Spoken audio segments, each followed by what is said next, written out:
off to the principal's office I go.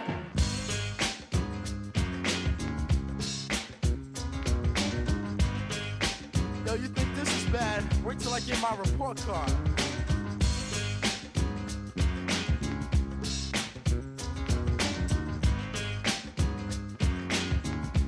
G'day and welcome to episode 14 of the podcast series, The Principal's Office, which aims to give viewers a greater insight into educational life in schools, certainly much more than a 9 to 3 job.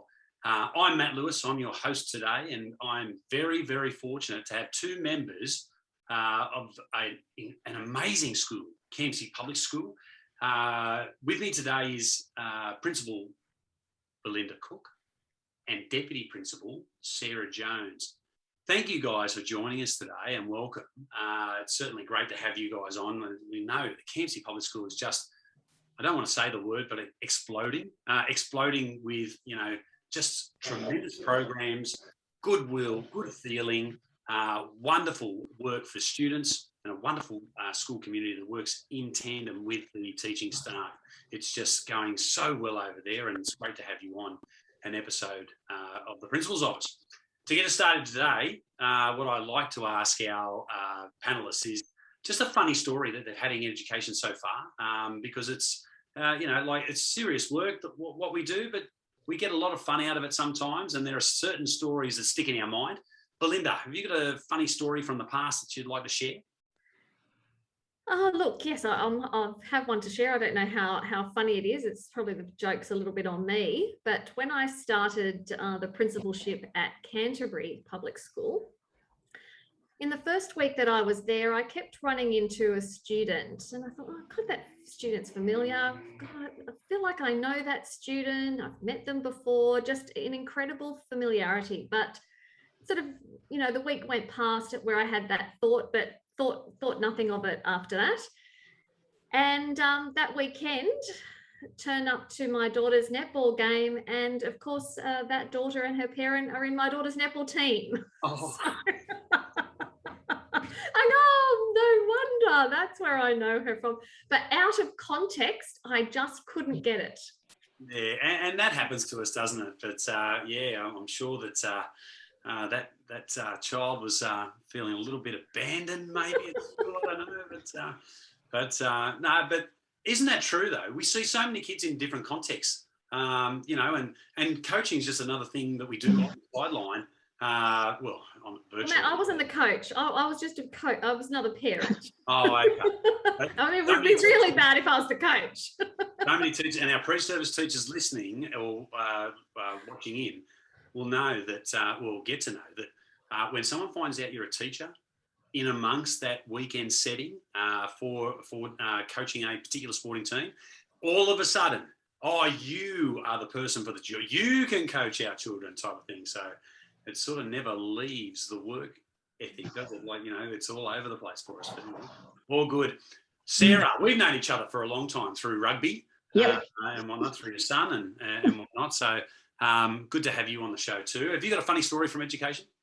I do. I have a whole lot of funny stories from my second year of teaching, actually, and most of them centre around one student who provided much entertainment to me and my partner when I would come home in the afternoon.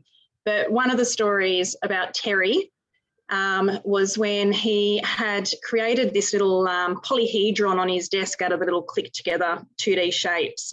And he was just obsessed with it, and didn't matter what I was saying or doing, he was fussing over this little shape and talking to it.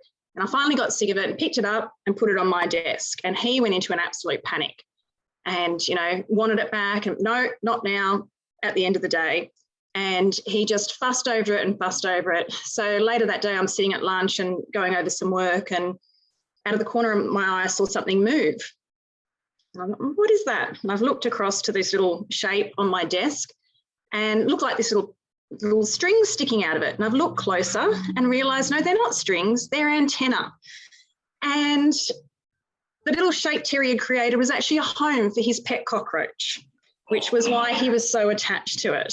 So I learned from then not to touch anything that children have created. Ask them to put it somewhere else instead.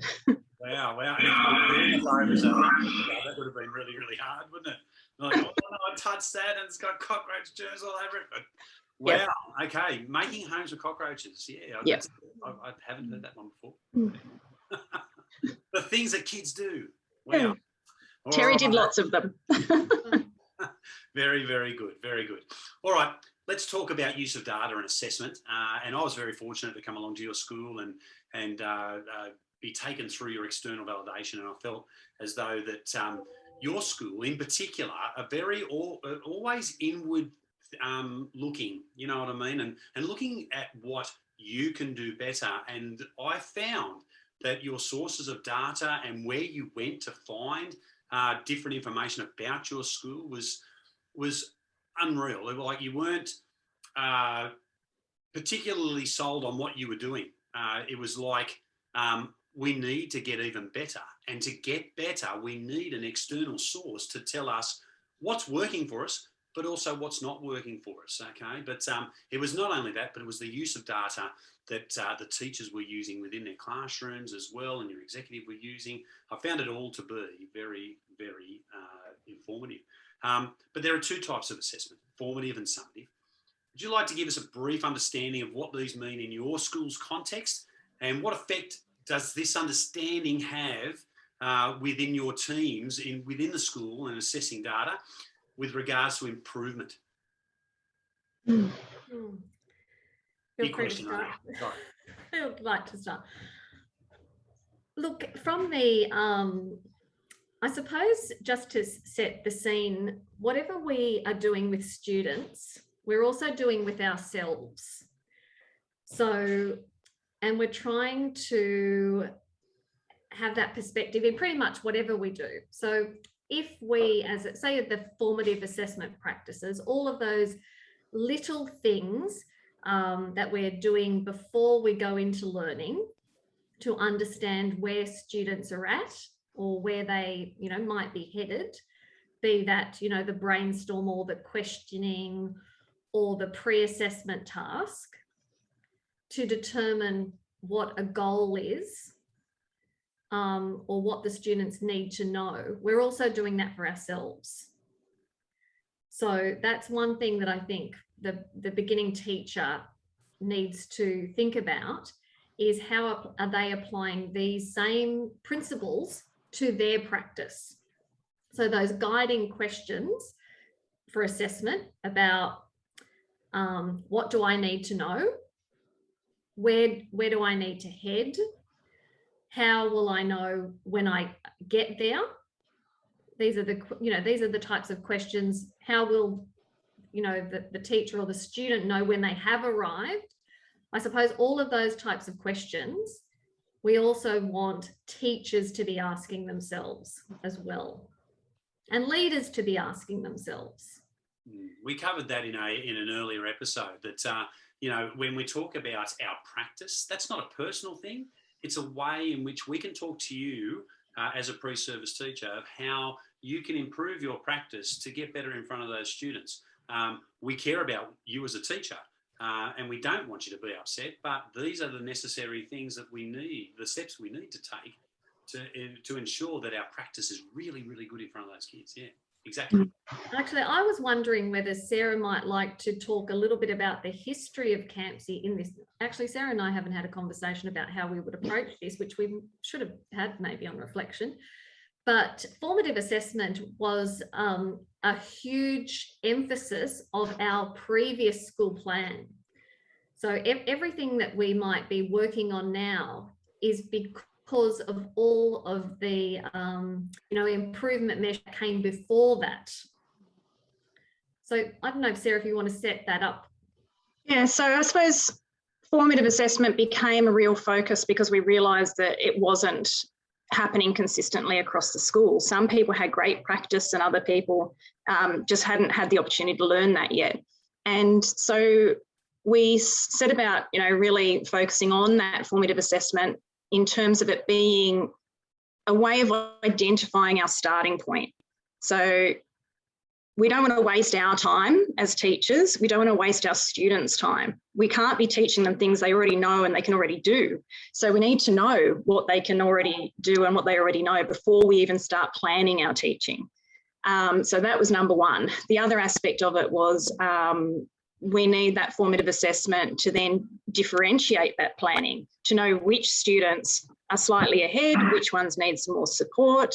We need to use that formative assessment to identify gaps in learning. So students may be achieving at a particular level, but they may have a little gap somewhere that needs to be addressed. It's also really good for identifying misconceptions, where students have learnt something that is incorrect. And sometimes they're the hardest things to fix because they've got to unlearn and then relearn. And all of that information forms our baseline.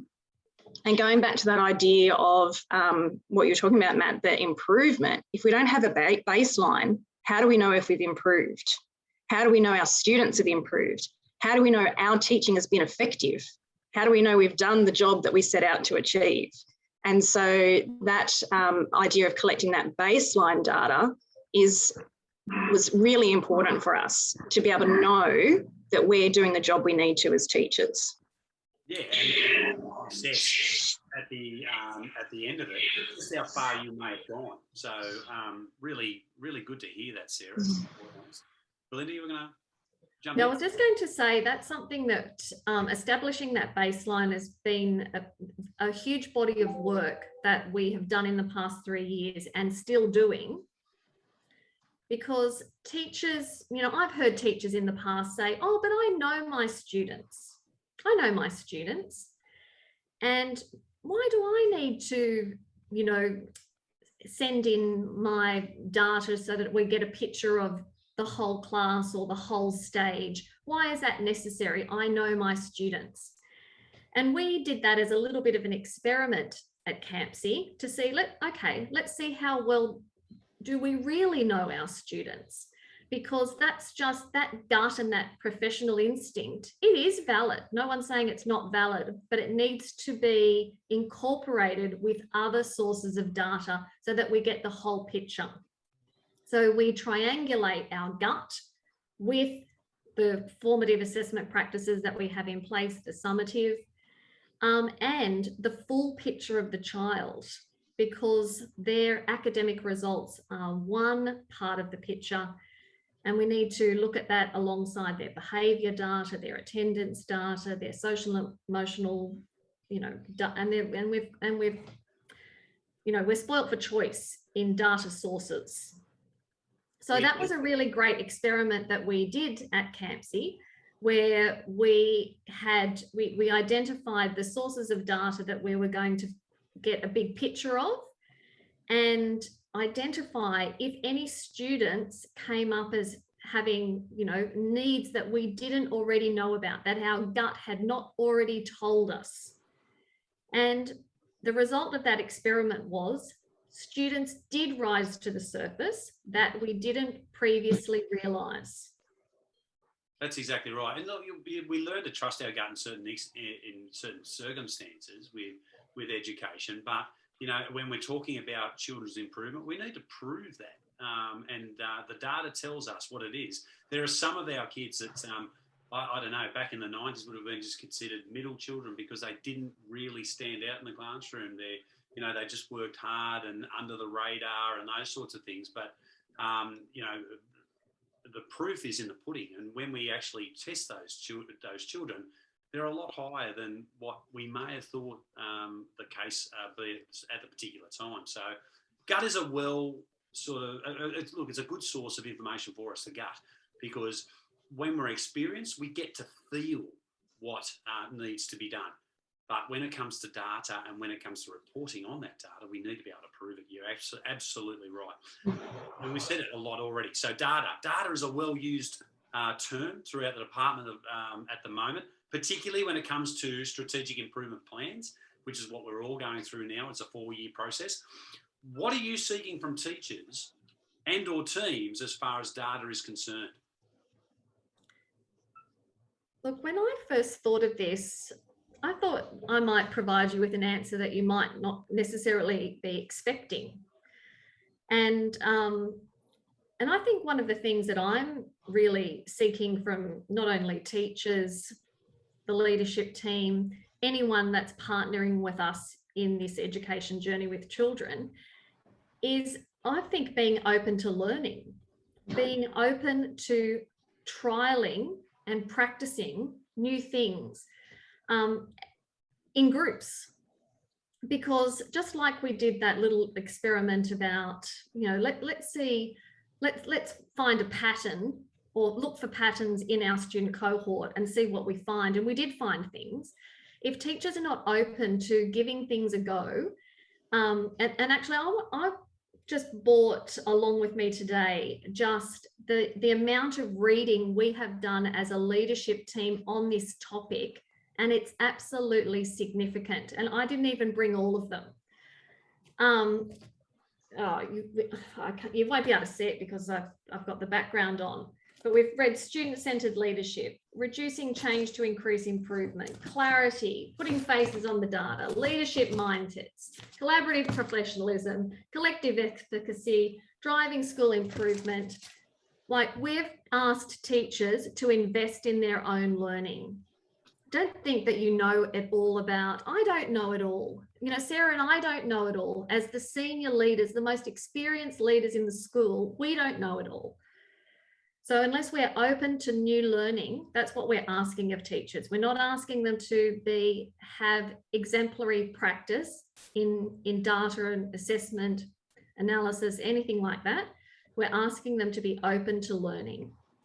And maybe along that journey of learning, they get to become experts in it, or somewhere near that. But let's be real for our pre-service teachers. What better way to be a role model or the role model in front of a class than to be someone that is open to learning? I'm learning new things all the time, and I love to learn. I love to read. Those types of personal things that we share with our students. They end up becoming, great role model pieces that they latch onto and say, hey, this is what I want to do because I want to be exactly like Mrs. Cook or Mrs. Jones, whatever. You know what I mean? So, yeah. And neither of us are Mrs. I'm just joking. Let's not get caught on inclusive language here. We're for everybody, so yeah, no, I'm just joking. Everybody, it's all good. It's all good. Sarah, would you like to comment on that particular question? Yeah, I suppose along a similar line, we have a whole school focus, and you can't be focusing on everything when it comes to data, because there's just, like we said, there's so many different sources. We can't be looking at analysing and evaluating everything. So we always have a whole school focus. This year it's reading, last year it was writing. So our expectation is that all our staff engage in that whole school focus. They collect data, individual data and cohort data. They discuss that data regularly, and that they use that data to plan and evaluate their teaching and student progress. That's the expectation. That's what we want from our teachers. We expect our APs to be leading that process and supporting our teachers to do that, because, like we all said, we're all learners, we're still on that journey. So we're supporting our assistant principals to lead that process. Our assistant principals are supporting our classroom teachers. And then other points of data will be collected and analysed based on need, based on the needs of the individual students in that class, of the cohort that is in front of that teacher, but also the teacher's needs. The PDP, the professional development plan, forms such a big part of that. If a teacher needs to improve their practice around the teaching of maths problem solving, they're going to be collecting data about working mathematically outcomes. So the whole school focus is what's most important, and then targeting what data we're looking at based on the needs of the students and the individual teachers. Yeah. I'll get onto I don't know what that sounds. I'll get onto the first point, and the first point you talked about was assess. You can't assess everything. Our pre-service teachers are going to come out of university, and they're going to come into school, and they're going to hear about the progressions, which is like the never-ending type of mountain higher than Everest. You could never, ever report on every single progression within Plan 2, or the progressions as we call them. So it's important to pick our marks, and our marks might be, or definitely might be, where our students are showing weaknesses, and we want to improve those. So we get our baseline, we set up our learning sequences, and then we assess at the end to see how well we've done. So totally agree with that. But pre-service teachers, don't be intimidated by such a thing as the progressions, because your school will be smart and savvy enough to pick the progressions that relate to the improvement that's needed within the school. And then you talked about PDPs too, Sarah, and I just wanted a brief point on that, because for pre-service teachers, if you don't put down something that you really need to learn about your practice within your PDP, with professional learning funds so small, you know, and particularly like in big schools, it's probably $750 a person on staff. And, you know, when you take a casual day into account, that really only leaves you $250 for the whole year type of thing. So you've really got to put it into your PDP. I think any great school like Campsie Public School, worth their salt, certainly spends a lot more on professional learning than what we're actually budgeted for. So, but look, very wise words, ladies. Thank you so much. It's Matt, I just want to throw in a couple of things there too. We're also expecting our staff to be committed to sharing their strengths in this process, because beginning teachers are not going to know what they don't know.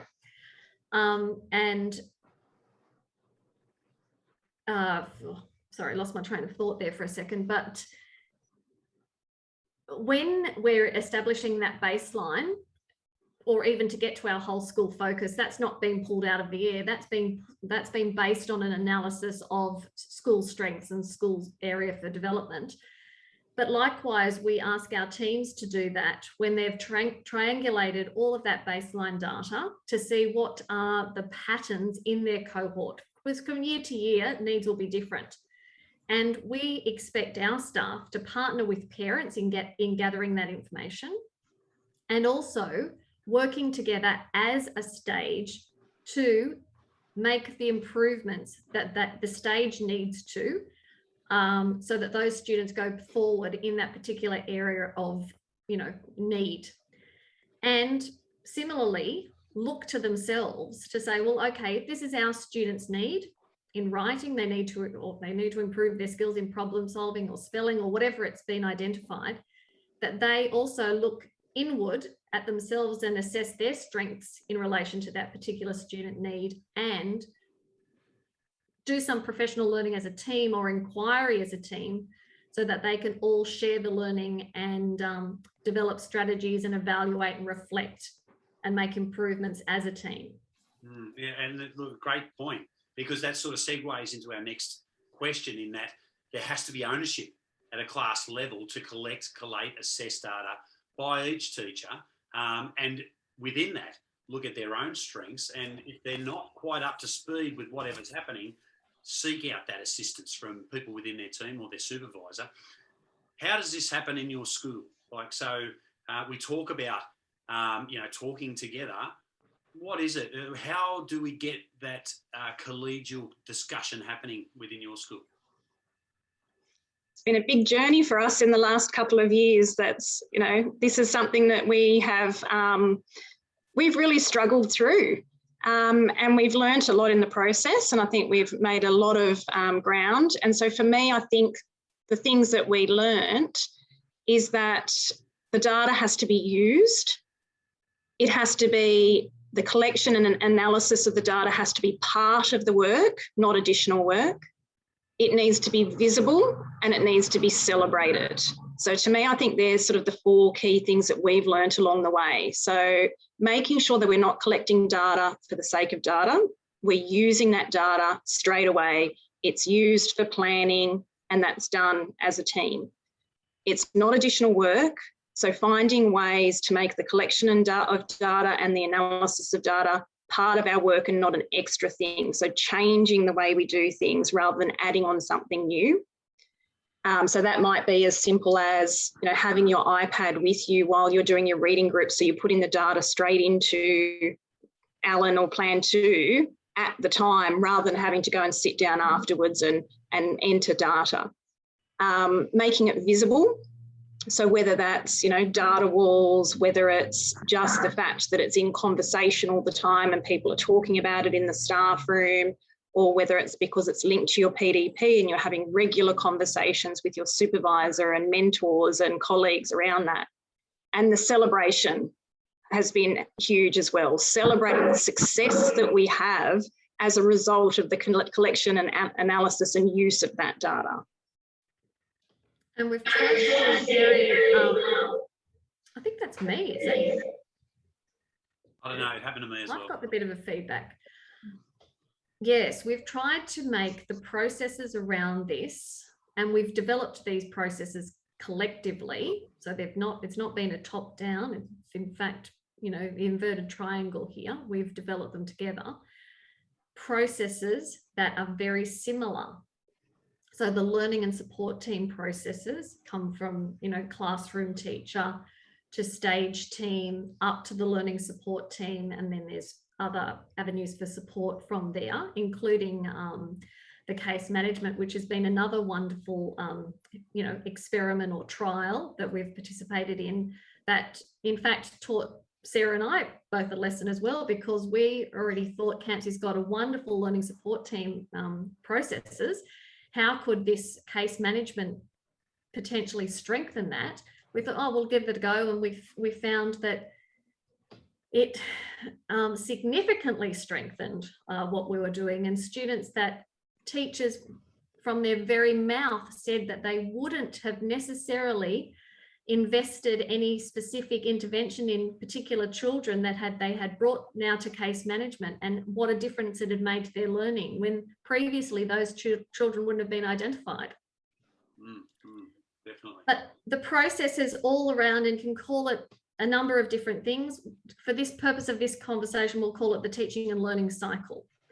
So we use that same cycle in our learning and support team processes, in our instructional coaching and mentoring model, in our spirals of inquiry or action research on a team level. So they're in the PDP process, it's the same thing. And what we're trying to support our teachers in seeing that everything we do is interrelated. So we're talking about assessment, but as Sarah's already mentioned, assessment is differentiation, it's planning, it's our programming, it's how we reflect and evaluate and modify programs. They're all interconnected. You can't have one without having everything else.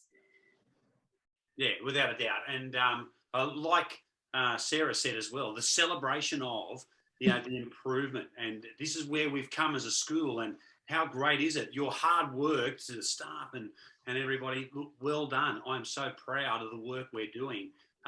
Here's an afternoon tea, or that type of thing. That lifts spirits, doesn't it, within your school situation? And if you're lifting spirits like that, and like I know you guys are, because it's a very happy place at Campsie Public School, then the work continues, and the care continues, the advocacy for the children continues, because that's what we need our schools to be, all about the students. Great answers. Thank you so much. We sort of mentioned this before, but we're going to make it abundantly clear here for our pre-service teachers. How do we know we are doing the right thing when it comes to school improvement? Data tells us a few stories, but only within our context. Sometimes there is a story behind the numbers. How does that translate to other schools or even our whole system? So this is a really interesting question for me. And I think it's a huge area of potential in our system that's been untapped. And I think for a school like us, we're a very outward-looking school. We're always looking for connections with other schools, with experts in educational research, like Berlinda listed all those educational books and leadership books that we've read as a leadership team. And we have a lot of staff who are outwardly looking. They connect with colleagues to share ideas and share expertise. And I think there's, always asking that question, is what we're doing enough? But unless that's innate in a culture of a school, I think as a system, we're not tapping into that well enough. I think there's great potential for the Department of Education to provide networks of schools, similar school groups. Who are these similar school groups that our national data is compared to? How do we connect with those schools to find out what's working in other schools that might be applicable to our similar context? And so taking that element of chance away, that it's not just relying on individual teachers and individual schools to seek out that information and share that information, but to develop that as a network would be amazing. And you're taking steps, Sarah. I really appreciate what you're doing with that network in creating little groups that can meet on Zoom or Teams and, stage APs and whatnot. I think sometimes, particularly because this is a lockdown episode, that's why I've got the beard, episodes of the principal's office, but sometimes it can be very lonely and we don't know whether we are doing the right thing. And it is those conversations with people outside of our school, you know what I mean? Because I think, and correct me if you think I'm wrong, but I think some principals go, no, we are doing it right. Leave my baby alone. This is ours and we are doing it right. But we've got to get rid of that feeling. It's like you said before, Berlinda, when we need to be thinking about we can learn new things. And if this is something that resonates with our school, we can learn this and we can make our school even better. Why that feeling isn't out there, I don't know. It's certainly within our network, Canterbury Network, but I don't, I come across some principals and I think, come on, just let go, and you just don't know what the possibilities could be. And it relates back to what you were saying earlier, Matt, about the PDP process and the feedback we get around our individual practice. It's not about criticism or putting people down. It's about seeking out ways to do what we do even better, because every little improvement has an impact, not just on the 30 children that might be in front of you today, but next year and the year after and the year after, and the children in your colleagues' classes. That's exactly right. I think it's just about working smarter as well. I mean, half of the time we're looking outside, so we're not reinventing the wheel. We know that schools have had great success in those in their context, which may have similarities to ours. So we want to know, okay, what are you doing? Because we don't want to, we know that there is such a huge body of work to do that we want to prioritize and funnel our energy where it's going to be, make the most difference. But also, when you've been in schools for a long time, you do get you can get, people would say, I've got an optimism bias.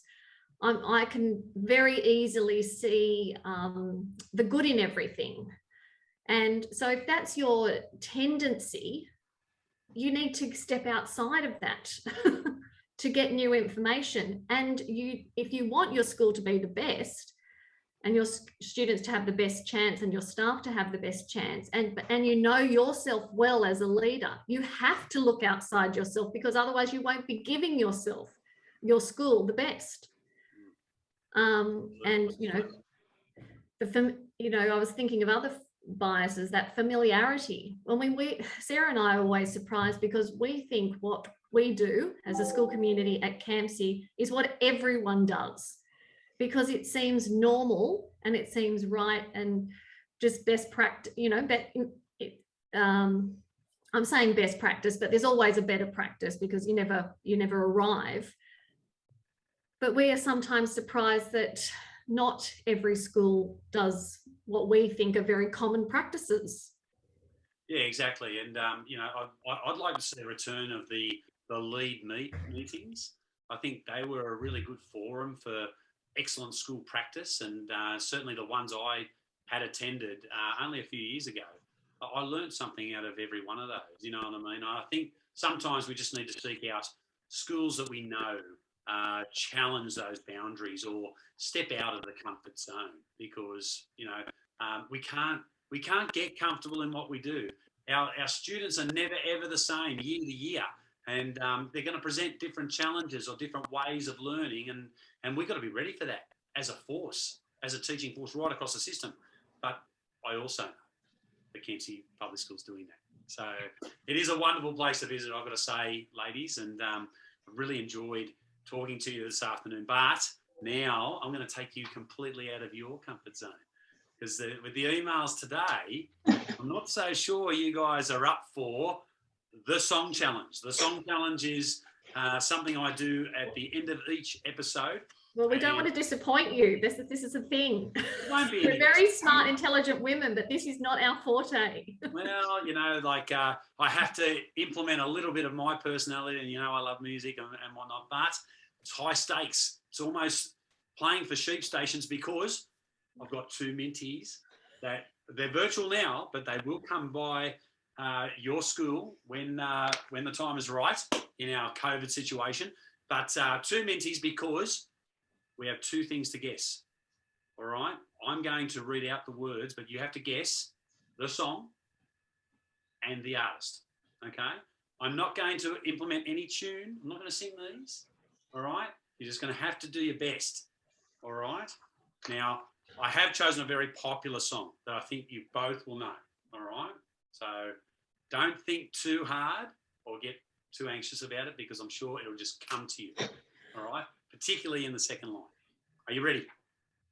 Okay, here we go. This hit that ice cold. Michelle Pfeiffer, that white gold. I know the song. I know the song. Girls, Don't know what it's called. It's then Bruno Mars. Straight masterpieces. Bruno Mars, but I don't know the name of the song. One Minty gone. Bruno Mars. I can dancing to it. Yeah, a bit of a relational type of title to something Billy Joel sang. We are the. I'm no. We are myself. I am the wrong person to do this. Pretty funky tune. Uptown Funk. I've got help in the background. I have to admit it. I've got to call a friend in the background. All right. You have both Minties at this stage. However, I will share it. I knew that. I just knew. I wasn't going to ask, but there you go. Sharing the Minties because we're sharing, caring people, not only about our school situation, what children learn, but we're caring about each other, and I really like that. Okay, yes, Uptown Funk by Bruno Mars, everybody's favourite on the dance floor a couple of years back. But, look, I've got to say a massive thank you to you both for taking our time during your day. I know during these COVID times, you're very, very busy dealing with a lot of different things. For those people online, Campsie is a bit of a hot spot at the moment with the mall and lots of COVID events happening. Lots of families, contracting COVID and whatnot. So we really feel for you in your work, but I also know you are doing such an amazing job with the community, with the children, with your online learning, with everything that's going on. So thank you for spending time with us today. I'd also like to thank Erwin Manalo, who's our executive producer, does a wonderful job. Don't forget to hit us up on our socials. So we've got the Facebook page, we've got my LinkedIn page, my Twitter account, and of course, this is on YouTube. So at the end of the presentation, the arrows point down to subscribe. We'd love you to subscribe because the more people subscribe, who knows, we might even get ads on it. That wouldn't be so good, I don't think, unless it's monetized. But anyway, Matthew, while anyone who does watch this, because obviously we've just expressed the tip of the iceberg today, and there's so much more information to share, they're very welcome to visit Campsie Public School in the future and actually get the real life version.